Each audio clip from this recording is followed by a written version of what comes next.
não é isso que não está aqui, foi do governo do Ceará, presidente do CONSAT e da CONAGE, além de ter estudado em instituições como o Wharton School, London School, International Institute for Management também.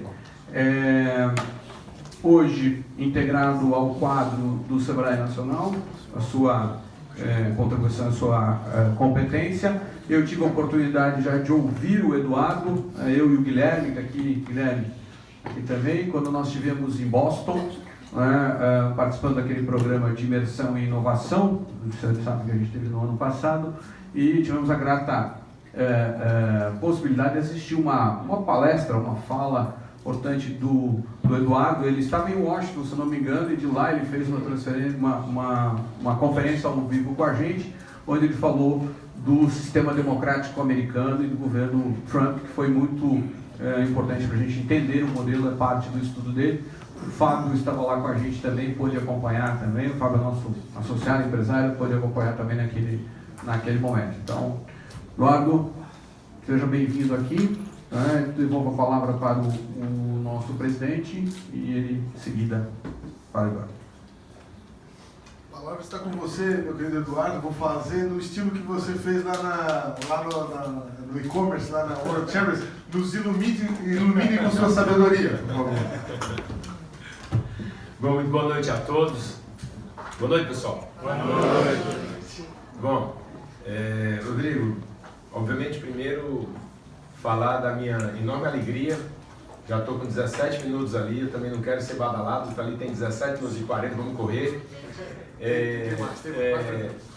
Minha alegria é grande de estar aqui, tá?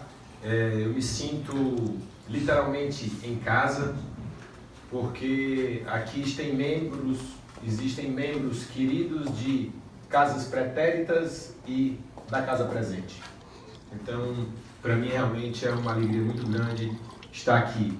Você que participou do Movimento de Jovens Empresários, Doreni, ex-presidente dessa casa, ex-presidente nosso da CONAGE, uma grande liderança, um grande expoente, querido amigo. Então, é muito bom voltar a Florianópolis e ter a oportunidade de hoje de conversar aqui com vocês. O Luque, obviamente, juntamente com o Carlos Henrique e com a Anacleto, né, hoje são as nossas grandes referências aqui no Sebrae de Santa Catarina, óbvio, né, juntamente com o nosso presidente Alaô, também ex-presidente dessa casa, certo? Eles estão nessa execução sob a orientação maior do Conselho, correto, Carlos Henrique? E liderado pelo presidente Alaô, e a gente entende a importância que o Sebrae tem e que a gente quer que seja muito maior. A gente vai falar também um pouco sobre isso. E o Guto é um queridíssimo amigo, chefe de gabinete do presidente Carlos Melles. A gente tem no Sebrae Nacional, eu sempre brinco que eu tenho vivido um momento, Rodrigo, que eu jamais tive a oportunidade de viver do ponto de vista de participação como executivo para fora, né? Participei 8 anos do governo e tenho agora a oportunidade de estar no Sebrae Nacional para que a gente, com a bênção de Deus, cumprir esse mandato até dezembro de 2022. E a gente tem lá, e o Guto é uma peça absolutamente importante dentro dessa equação, um ambiente de trabalho que é muito, muito positivo, é literalmente uma família que a gente tem hoje na Direx, liderada pelo presidente Melles, pelo diretor técnico Bruno Quick. E para mim, então, que passei 8 anos no governo, levando cotovelada todo santo dia, é um momento absolutamente único, tendo a oportunidade, e eu quero expressar aqui a alegria do Guto também estar conosco aqui nesse momento. E dentro desse contexto que a gente começa a falar aqui, o pessoal pediu para a gente falar um pouco da onde eu tinha passado, mas mais do que isso, vamos falar um pouco sobre alguns aprendizados para a gente poder dividir, conversar e vocês trazerem alguns dos aprendizados de vocês para a gente poder fazer essa troca de ideias. E obviamente eu tenho que começar falando da Confederação Nacional de Jovens Empresários, que a gente tem a alegria hoje, o Marcelo, nosso atual presidente, está aqui. E quando eu vejo você, Rodrigo, sentado nessa cadeira, o Doreni, que passou por essa mesma cadeira, a gente vê o quanto aquele sonho nos meados da década de 1990, a gente tinha, Carlos Henrique, o Fórum Nacional de Jovens Lideranças Empresariais. A gente começou, Anacleto, a identificar que tinham pessoas em vários estados das federações que tinham, de certa maneira, um movimento de jovens empresários. Só que a gente não conversava. Então a gente passou a conversar dentro desse fórum. E foram literalmente anos de discussões até a gente decidir criar uma confederação. Teve nome provisório de ANGE, Associação Nacional de Jovens Empresários, assim como é em Portugal. Só que isso não representaria a lógica que a gente entendia que era ideal. Qual seria? Temos uma confederação nacional, temos federações estaduais e temos associações municipais, né? Então, essa era a lógica que a gente entendia que fosse a ideal para o movimento, foi eleita por todos, e nós tivemos no ano de 2000, no congresso que nós realizamos lá na Bahia, um momento em que a gente assinou, os 11 pessoas físicas na época, o documento inicial que deu origem à Confederação Nacional de Jovens Empresários, que foi registrado no final do ano de 2000. Então a CONAGE, ano que vem, faz 20 anos. E eu tive a alegria de, sucedendo o presidente também, com o mesmo nome do Marcelo, que foi o presidente durante a transição, a CONAGE foi fundada no final de 2000, no dia 7 de março de 2001, nós fizemos nosso primeiro evento em Brasília, na sede da Confederação Nacional da Indústria, que foi a nossa primeira diretoria eleita com vice-presidente e tudo, efetivamente na CONAGE. E o nosso sonho era esse, era ter, Guto, pessoas que passavam pelo movimento ocupando funções chaves, em funções públicas, privadas, líderes de entidades de classe altamente representativas, como a CIF, no caso você aqui sentado nessa cadeira, e a gente vê, agora prestes a fazer 20 anos, essa grande estratégia se tornando realidade. E trazendo para esse momento que a gente vive hoje no Sebrae, a estratégia, eu sempre gosto de dizer, meu caro presidente Luque, que ela é fundamental por uma razão muito simples, porque ela dá sentido às nossas decisões pequenas do dia a dia. E aí a gente faz com que as pessoas entendam que isso está ligado a um propósito muito maior. Porque senão você não entende por que você está economizando esse pedacinho de papel. Você tem um propósito muito maior de juntar vários pedacinhos de papel desse e fazer algo que seja de fato representativo. E isso é uma coisa que a gente tem muito claro hoje no Sebrae Nacional, né?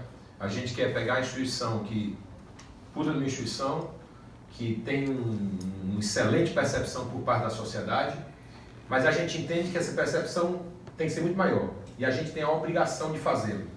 E aí o Sebrae UFs tem um papel absolutamente fundamental dentro desse contexto, porque assim como a CONAGE não existe sem os movimentos nos estados, da mesma maneira o Sebrae Nacional não existe sem o Sebrae UFs. O Sebrae Nacional tem que ser cada vez mais essa grande centralização, esse grande hub de toda a parte meio, a gente tomar conta de tudo que for meio dentro da instituição e os Sebrae UFs se transformarem nessa grande ponta de prestação dos serviços e ter um cuidado mais do que especial com os 15,5 milhões de MEIs, de micro e pequenos empresários nesse país, que são a razão de existir do Sebrae. Eu gosto sempre de dizer, olha, muito bom a gente estar aqui junto e tal, nas reuniões, beleza, mas vamos sempre ter em mente, nós existimos para servir esses 15,5, senão essa instituição não haveria a menor necessidade de existir, né? E aí algumas coisas a gente vai tentando criar para dar esse sentido maior. Uma delas foi a ideia do Sebrae Coin.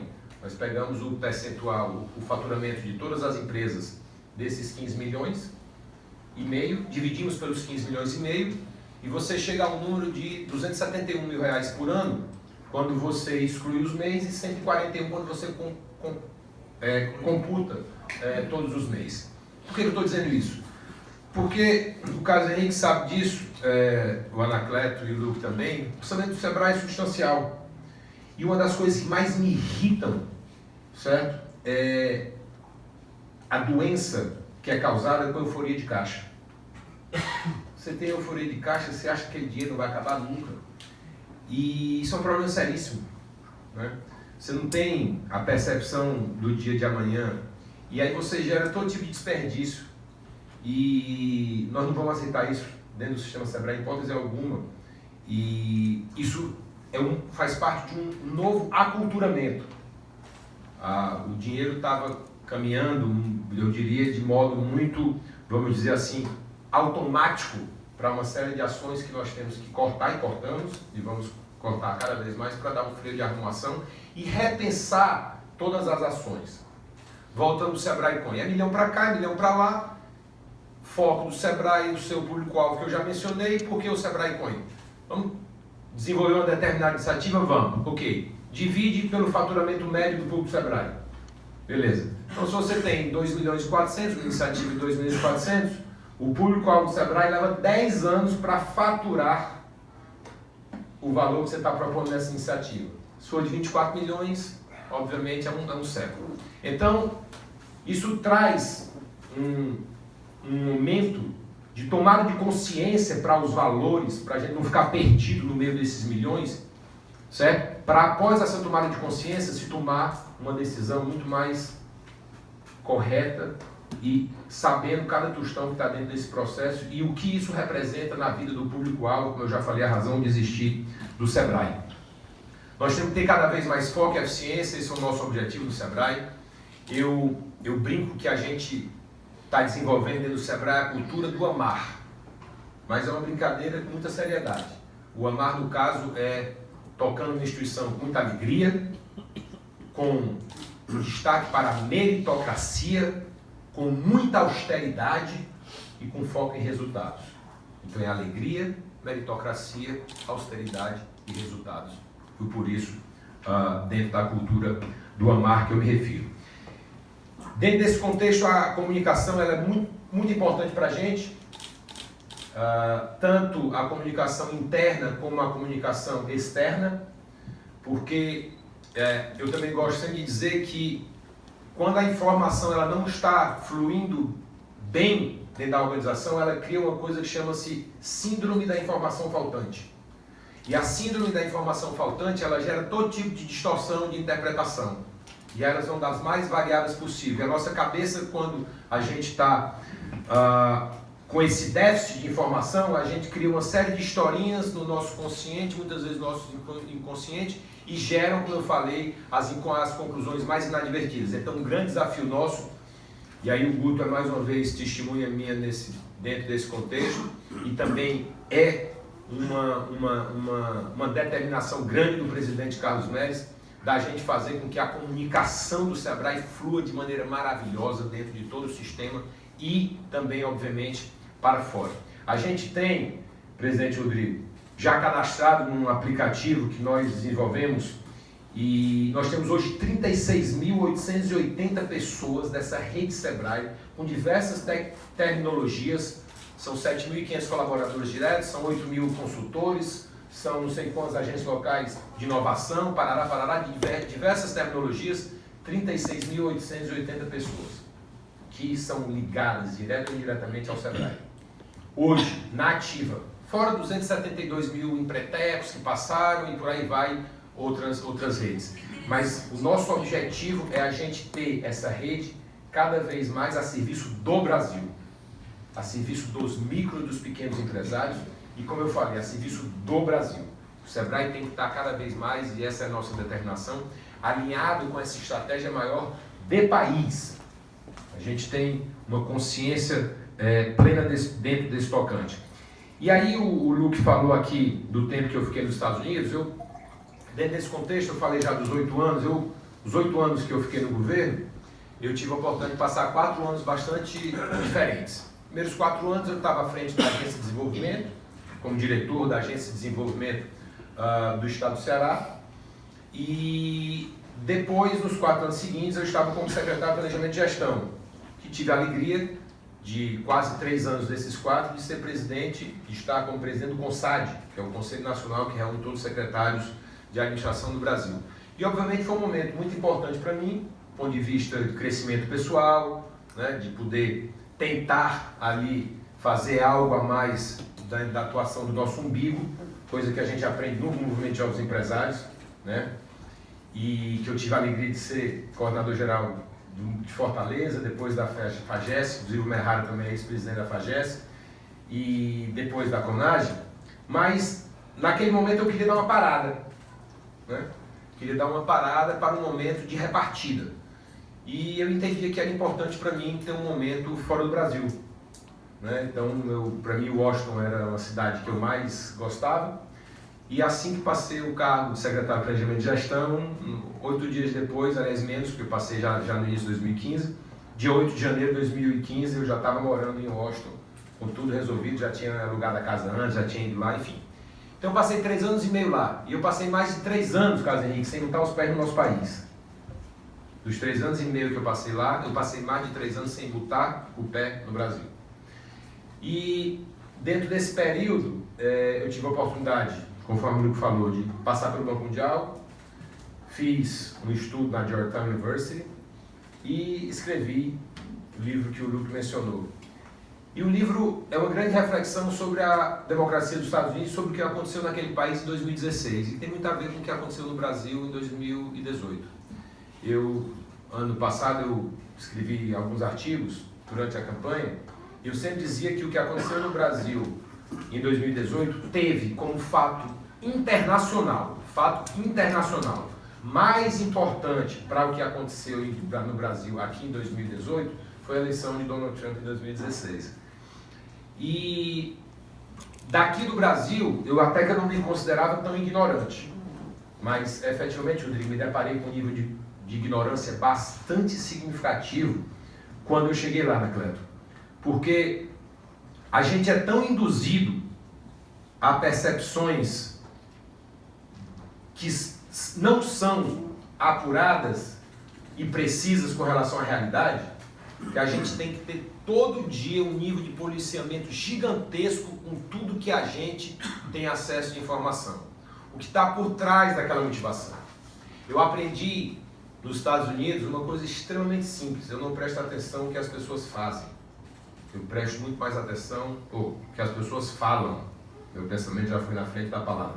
Eu não presto muita atenção ao que as pessoas falam, mas muito mais atenção ao que as pessoas fazem. E é um exercício importante para a gente. Quando a fala e o ato de fazer está em consonância, show de bola, está perfeito. Tá?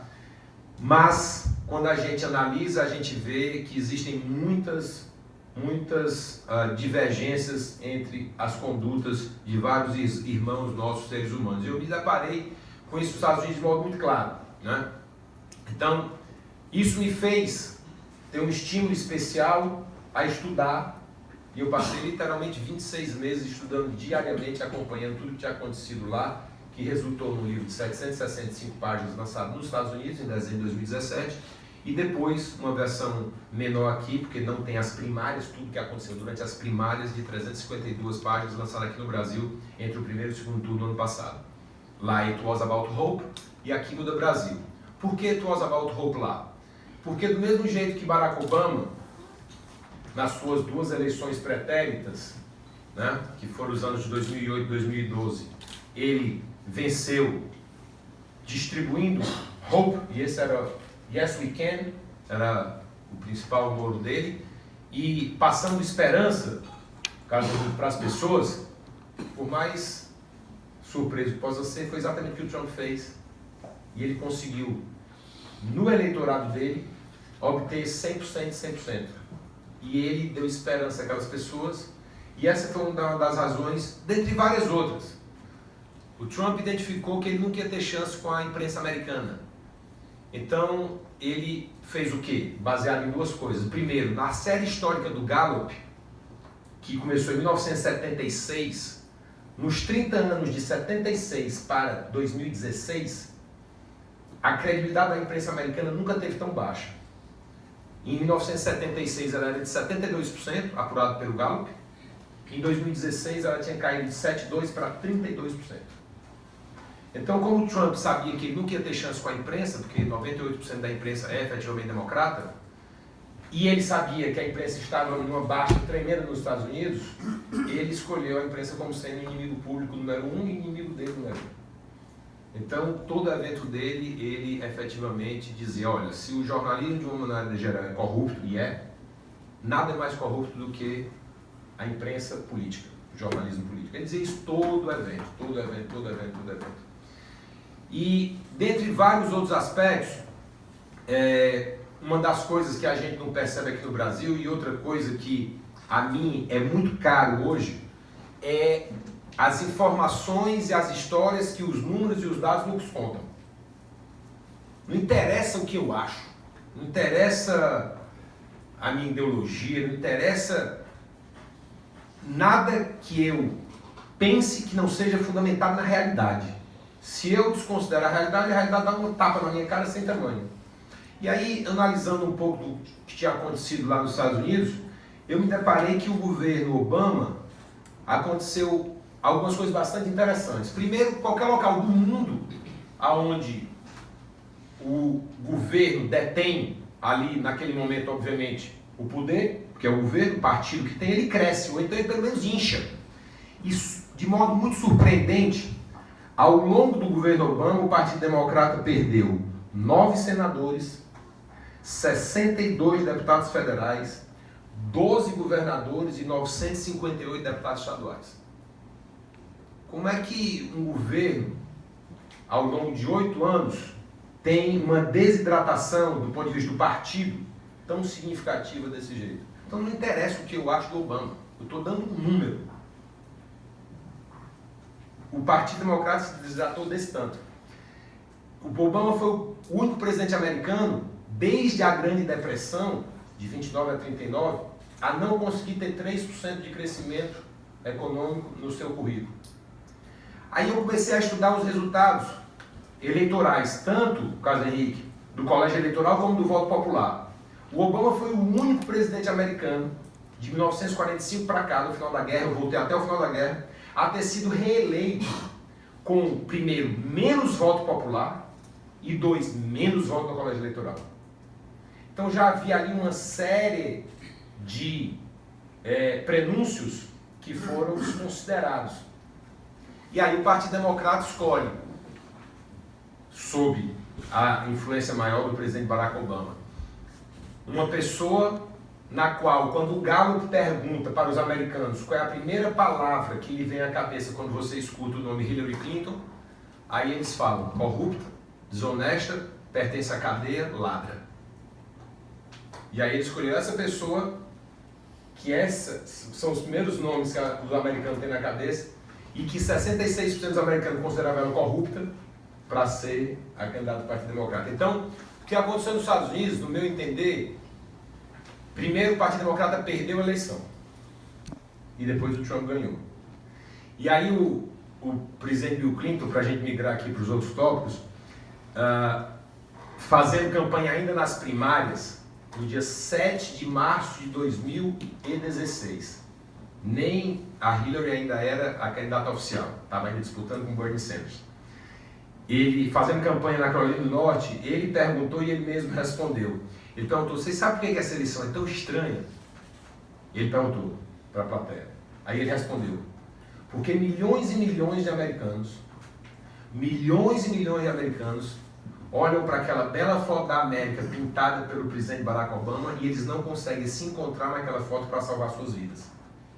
Fecha aspas.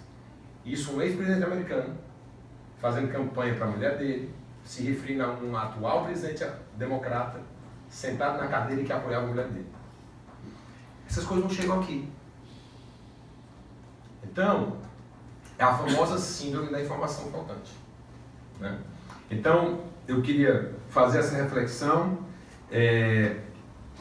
Para quem tem, obviamente, interesse de conhecer um pouco mais sobre o assunto, fico à disposição de conversar e sobre como funciona o sistema americano. Mas eu quero só, Guto, dizer o seguinte: enquanto nós, no ano passado, fizemos e celebramos 30 anos da nossa Constituição, foi promulgada no dia 5 de outubro de 1988, celebramos 30 anos no ano passado, os americanos esse ano celebram 230 da sua. 230. E em 230 anos que a Constituição americana existe, houve 27, como é que fala? Amendments, emenda. 27 emendas constitucionais em 230 anos.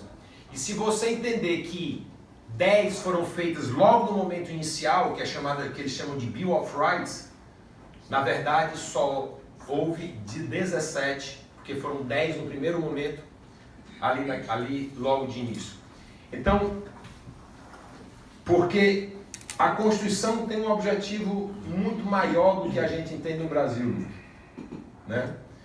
E são reflexões como essas que eu acho que a gente tem que fazer do ponto de vista mais estratégico, né, do nosso Brasil, dentro do ponto de vista do empreendedorismo, do ponto de vista da liderança.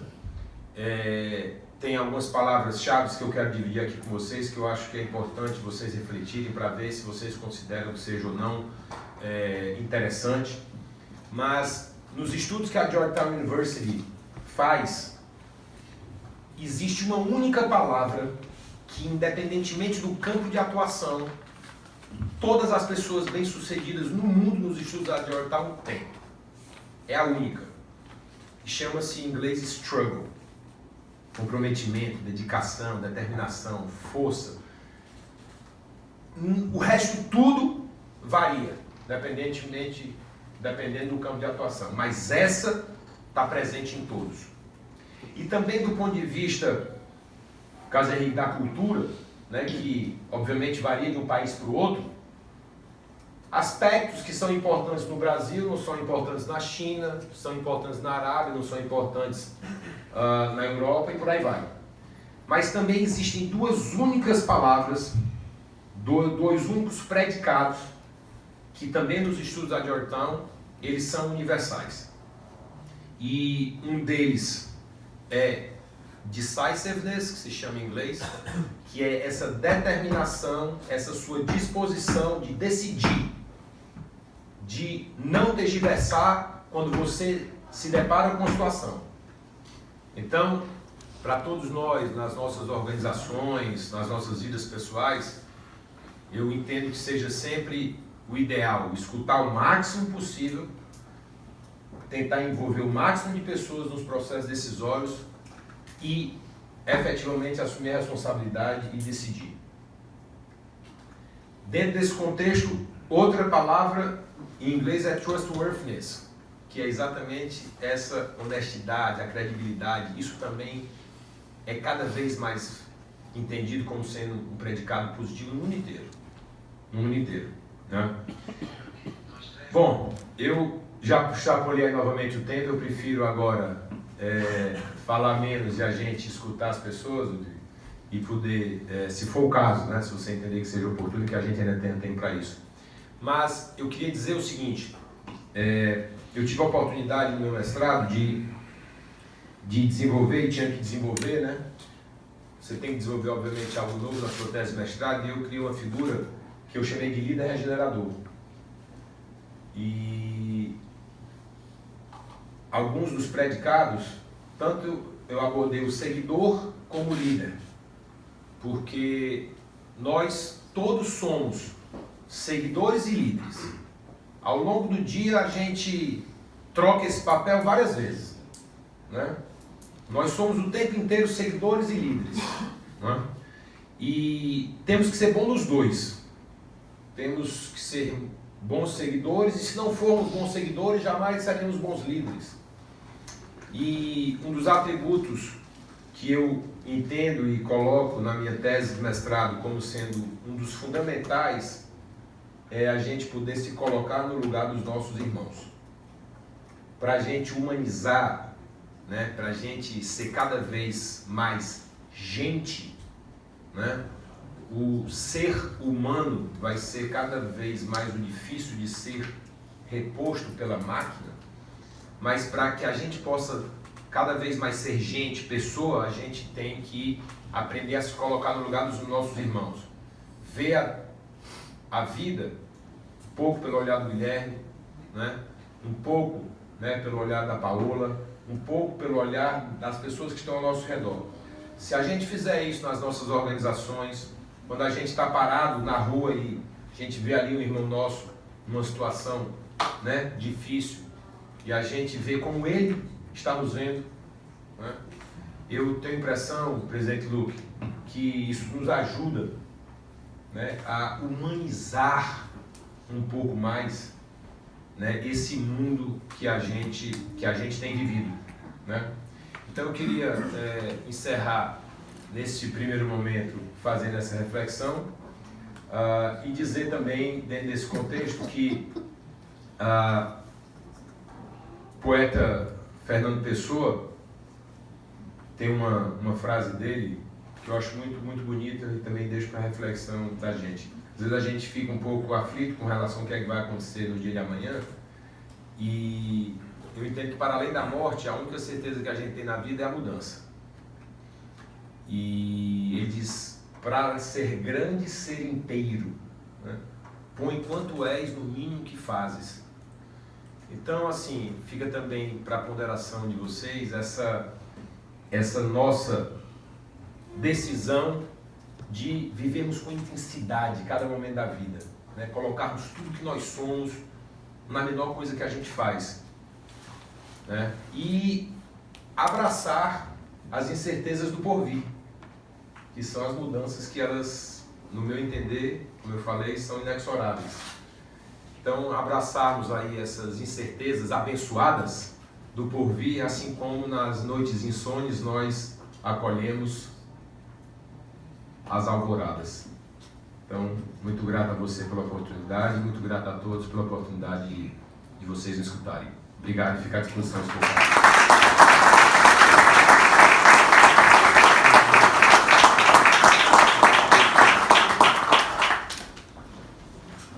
Bom, vou colocar a palavra aberta, então temos ainda alguns minutinhos e isso, temos alguns minutinhos sim. Aproveitar até, Eduardo, muito nos inspirasse aqui, muito legal saber um pouquinho de como colocasse no teu livro, nas tuas obras, né, tua pesquisa, a tradução do que é o sentimento do americano naquele momento e por que as coisas aconteceram, e tu falasse agora do líder regenerador e trouxesse a figura de se colocar no lugar do outro. A Asif está passando também por processos de mudanças constantes essas, e nós iniciamos aí uma jornada de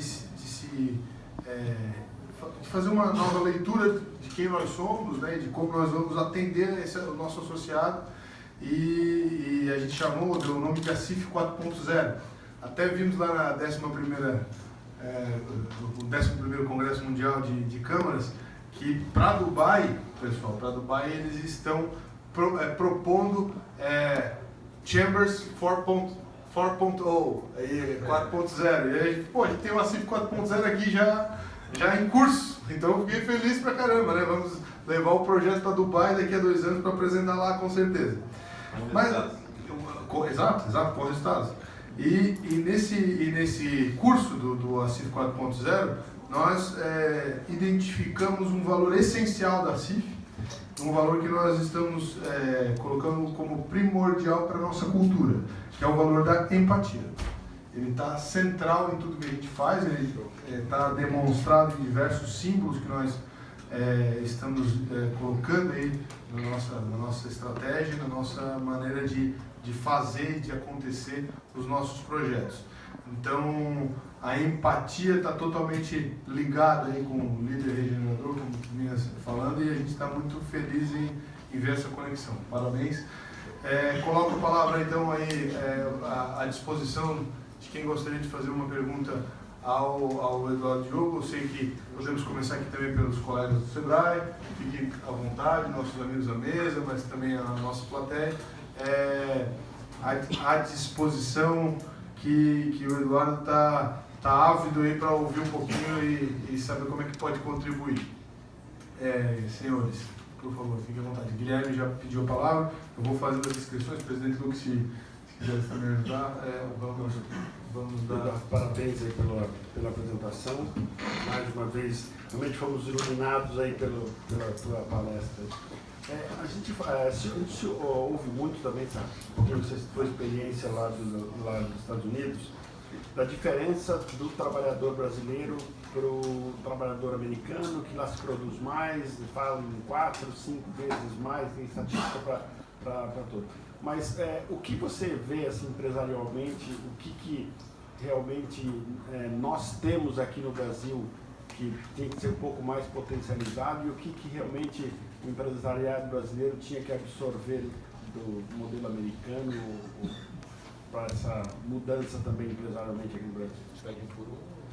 Isso, Ok. Guilherme, primeiro, obrigado pela pergunta. Bom, primeiro do ponto de vista da produtividade, a nossa é 23% da produtividade do americano, né? Então já é um número chocante para a gente. E aí quando você coloca na mesa que a gente leva 10 anos e meio para produzir o que o americano produz em um ano, a gente vê o quanto a gente está atrás, né? Ou seja, o PIB americano é 10 vezes e meia o PIB brasileiro, né? Então, dependendo da cotação, pode ir para 11, enfim. Mas números redondos, 10 vezes e meia, 11 anos. Então, são 10 anos e meio, 11 anos que a gente leva para poder produzir o que os Estados produzem em um ano. Ou seja, a gente está ficando cada vez mais para trás. Porque além da produtividade, é quase um terço, menos de um terço, e os caras são 10 vezes e meia, 11 vezes mais ricos que a gente, né?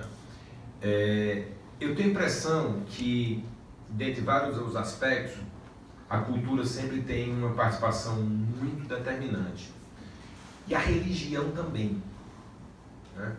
O americano, ele é bem-sucedido, o americano exitoso, bem-sucedido, ele é valorizado na sociedade. O empresário vira ícone e deixa grande parte das suas fortunas também para retornar para a sociedade. A gente já melhorou muito, no meu entender. E eu acho que o que aconteceu no ano de 2018 foi não só um momento absolutamente de mudança nesse contexto, mas não só inicial, mas também já um resultado desse sentimento nosso que a gente via que o negócio não estava muito legal, né? Então, acho que a forma com que nós crescemos, né, escutando que é mais fácil passar uma agulha, um camelo no fundo de uma agulha do que um rico entrar no reino do céu, é uma coisa muito ruim para a gente, para essa vontade do empreendedorismo. Você está incentivando, né, a pessoa a efetivamente não ser, né, o seu campeão, né? Os Estados Unidos chamam Be Your Own Champion, né? Então, é fundamental a gente entender essas nossas razões e a gente não se conformar com isso. O meu choque, Guilherme, quando eu cheguei aqui, foi tão gigantesco que, como eu falei para vocês, eu passei mais de 3 anos sem pisar no Brasil. Eu cheguei no meio da greve dos caminhoneiros no ano passado. E eu encontrei o Brasil que as coisas valiam menos do que valiam em 2014, no final de 2014, no início de 2015, quando eu fui para lá. E todos os números indicam que o que a gente passou nesses anos, ele foi mais representativo que o que os Estados Unidos passou na Grande Depressão de 29 a 39. Então, do ponto de vista de perda, tá certo? Da nossa riqueza individual e nacional. Porque os Estados Unidos também, o americano individual, ele não é muito rico, não. O patrimônio médio do americano é de $53 mil, o médio. Só que você tem os caras mais ricos do mundo. E aí você, obviamente, na média ali, você coloca todo mundo num patamar melhor. Mas a classe média é forte. E a pessoa é incentivada a crescer. O americano, todo dia, ele fala: se você quiser, você pode ir para frente e ser qualquer pessoa nesse país. O American Dream é o quê? É exatamente você poder ter uma casa, você poder ter um carro, você ter um pet, que para eles é muito mais importante do que é para a gente aqui no Brasil, tá certo? Você ter um animal de estimação, que para eles não é animal, certo? É um membro da família. Então, você ter tudo isso, certo? E você poder exercer o seu excepcionalismo. O Trump, quando ele coloca essa questão dentro do trumpismo, né, que eu defino no livro Trumpismo, na minha opinião, ele fala exatamente também essa questão do excepcionalismo americano. Ele resgatou muito isso lá. Porque realmente os americanos, muitos deles, de um modo geral, e eu tenho alguns amigos lá, mas realmente eles se consideram excepcionais. E aí também tem alguns outros fatores. que fazem com que eles também tenham essa determinação. Um deles, por exemplo, é a maneira com que eles se deparam com catástrofes da natureza. Todo ano tem a temporada de tornado, de furacão. Não tem conversa. A pessoa perdeu uma casa nos Estados Unidos, você tem a sua casa toda destruída, faz parte da vida americana. Então, isso gera na pessoa uma resiliência, uma determinação muito maior. A gente não tem isso aqui no Brasil. As pessoas saírem para a guerra e perderem os seus filhos, perderem pais, na guerra faz parte da vida americana, do cotidiano americano. É uma realidade que a gente aqui não tem. Não tem. Então as pessoas se dedicam mais ao seu país, as pessoas são valorizadas, certo? E só esses dois aspectos são aspectos que a gente aqui não tem e que, no meu entender, gera, do ponto de vista de sociedade, muito mais casca grossa. Entendeu? Você tem lá nos Estados Unidos o que chama de go bag. O que é a go bag? Go bag é uma mochila que você tem que ter 100% do tempo preparada para na hora que você precisar, tiver vindo um furacão ou qualquer coisa, você pega e você vai embora da sua casa. E ali você tem naquela go bag os primeiros, as coisas que você vai precisar naquele momento inicial. Isso faz parte da vida deles. A gente não tem isso aqui no Brasil. Então, do ponto de vista de, eu diria, resistência, de casca grossa, nós somos muito mais frágeis nesse tocante do que o americano e a vida com que o americano tem, porque isso tudo faz parte da realidade dele, do cotidiano. E isso vai, obviamente, gerando uma série de impactos na sociedade como um todo e, obviamente, o aspecto da religião também que eu falei. Obrigado, Eduardo. Por favor.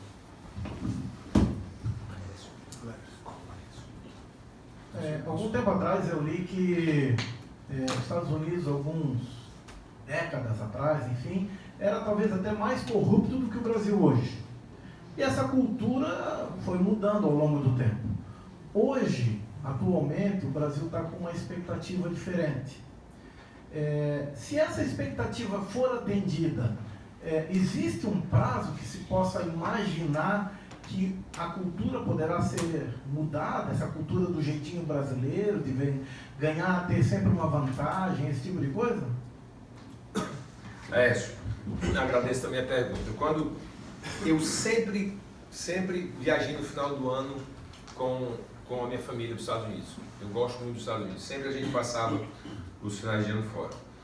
E então os meus filhos tinham essa convivência com a cultura americana desde bebês, né? Desde meninos. E quando eu vi que a gente ia para os Estados Unidos, eu dizia aos meus filhos, quando a gente ia comprar alguma coisa naquelas lojas, alguma coisa, eu não tomo muito refrigerante. Meus filhos tomam refrigerante.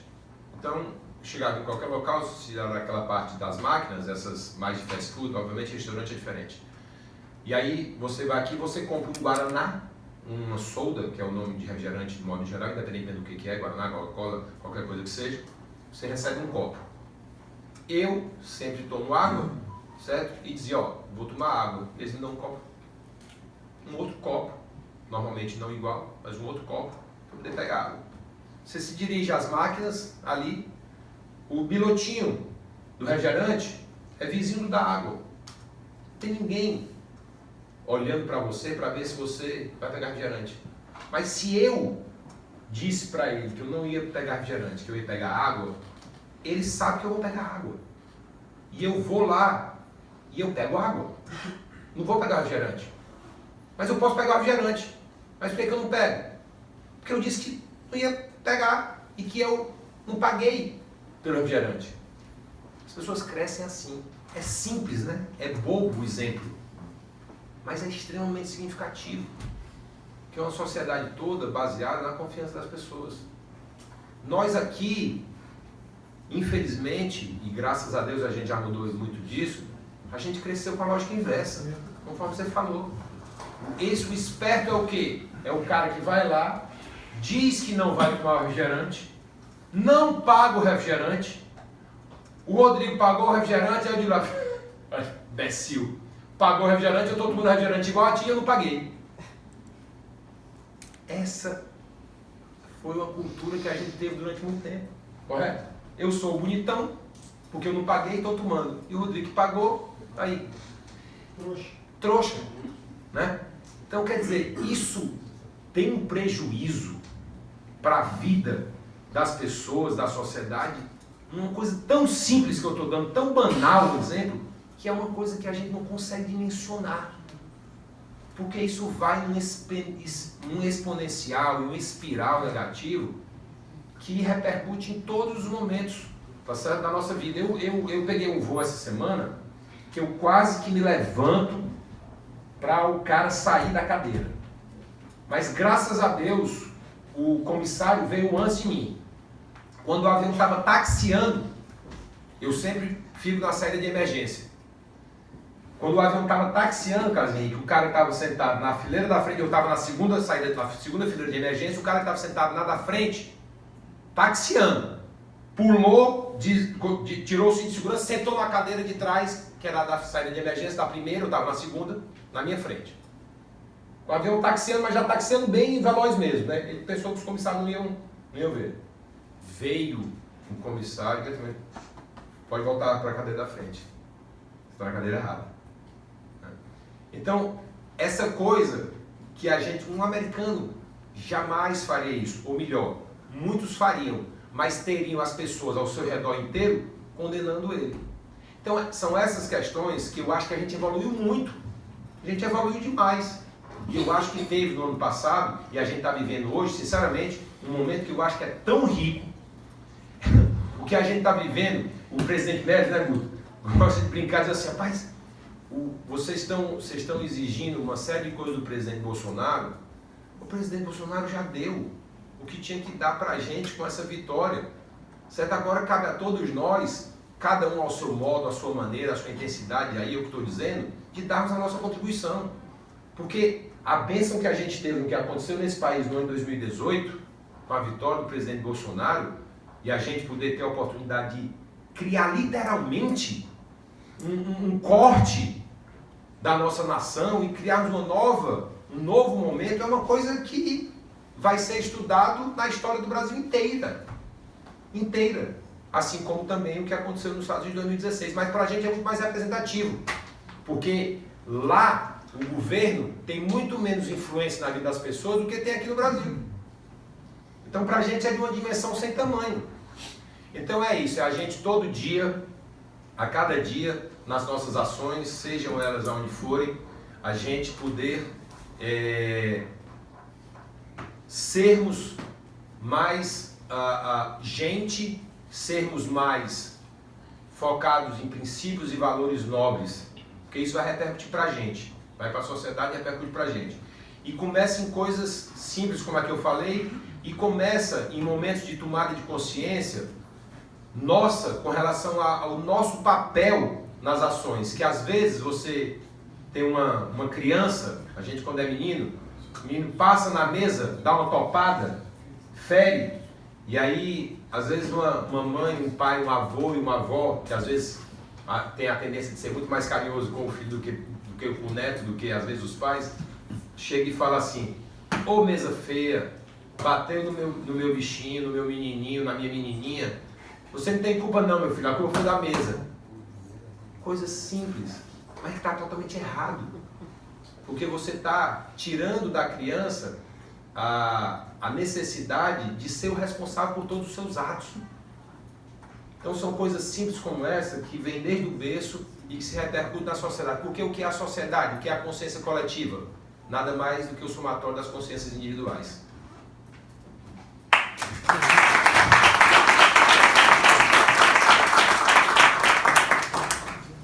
Senhores, vamos já avançado na hora. Com pesar que eu vou encerrar a reunião, porque gostaria de que a gente pudesse estender um pouco mais, mas vamos estender já com o convite para o nosso jantar aqui. E ali podemos confraternizar um pouquinho mais, bater um papo e também conhecer um pouquinho mais aí da cultura extraordinária do Eduardo Diogo, nosso convidado de hoje. Então, Eduardo, muito obrigado.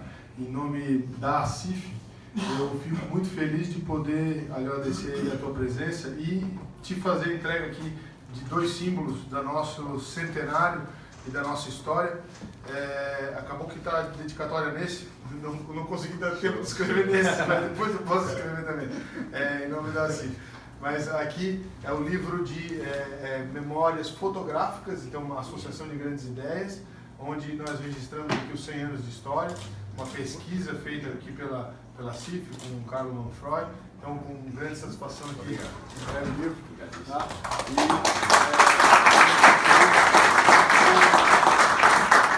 Esse livro que é o Somos Centenários, que é um livro de contos, que também fala um pouquinho aí das realizações da CIF nos 100 anos. A CIF fez agora 104 anos. Tá bom? Obrigado pela presença, a casa é tua e vai ser sempre um prazer receber. Quero então te pedir também para estender aí ao presidente Carlos Melles e a toda a diretoria de vocês, mandar um abraço para o Bruno Quick, também nosso amigo da época de Coragem. Lá a gente tinha o projeto do Empreendente, o ciclo 2 fui eu que fiquei lá responsável, então eu falava sempre com o Bruno Quick. Então, empreendedor competente. Muito. Uma pessoa muito legal também, iluminada. Agradecer ao presidente Luque por ter feito a ponte de trazer o nosso Eduardo Diogo aqui para a visita. Agradecer a presença, né, de todos a diretoria do SEBRAE, então o Anacleto e o superintendente Carlos Henrique aqui conosco. E aproveitar, Carlos Henrique, para fazer um convite, né? Acabamos recebendo o SEBRAE Nacional, por um contexto de agenda deu certo aí rápido, mas quero convidar também o SEBRAE Santa Catarina para, da mesma forma, vir fazer uma apresentação aqui conosco. Aproveitar que agora nós estamos aqui, já não dá mais para negar, né? Então, eu sei que é só brincadeira, eu sei que vocês vêm com o maior prazer, porque aqui é a casa de vocês. E para nós hoje é uma grande honra termos o presidente Luque lá na diretoria técnica do SEBRAE, porque o SEBRAE é uma instituição importante, fundamental para o empreendedorismo, e a CIF poder emprestar um dos nossos líderes formados aqui para essa instituição, para nós é uma grande honra. Então, um momento especial recebê-los todos aqui, agradecer também chamas ele de Guto, né? Então, vou chamar de Guto, pela chave de gabinete do presidente Carlos Mendes, agradecer a presença de vocês aqui, com todos os seus assessores, aos nossos amigos, também agradecendo ao meu amigo Pirajá lá, que também faz parte do SEBRAE, obrigado pela presença. Senhores, uma noite especial, fico muito feliz de estar aqui com vocês e desejar uma ótima semana. O que foi, dona Cláudia? Uma foto, vamos fazer uma foto, mas eu vou encerrar a reunião. Desejar uma ótima semana a todos, uma semana iluminada, um feriado iluminado e que tenhamos aí com um retorno feliz às suas famílias e aos seus lares. Um grande abraço a todos, boa noite.